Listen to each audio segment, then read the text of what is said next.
Ata nuk e kanë të lehtë të flasin për vuajtjet që kanë kaluar.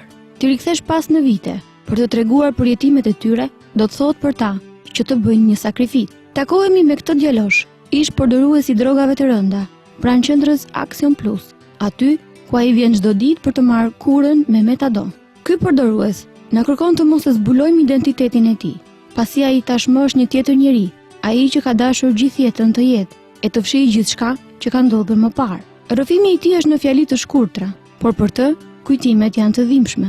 Mërzitën ka një probleme, si duket si zgjidhja mase, e kuriozitetit,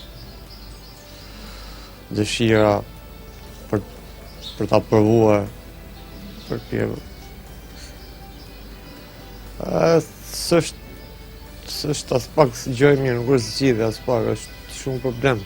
Pas kalojnë ca kohë, besoj që unë mendoj që çdo kush kur e pin arrin që ta kuptoj që ajo s'duhet përdor më. Vjen një moment që e kuptojnë që është pak vonë, po më mirë vonë se kur. Arrita ta kuptoj atë që s'është mirë më që të vazhdoj kështu, kuptoj që s'ishte jeta, duhet të ndryshoj. Cilat do të ishin disa nga këshillat që do t'ju jepje? Mos t'i afrohen kur, se do jetë shumë gjë e keqe. Nuk gjen zgjidhje për asnjë gjë tek ajo, nuk gjen kot. Emisioni Urbanika ka zbuluar një prej vendeve i cili është shumë i frekuentuar nga narkomanët. Godina Trekatëshe ndodhet pranë QSOT dhe është kthyer në burimin më të madh të infeksioneve. Një narkotik i radhës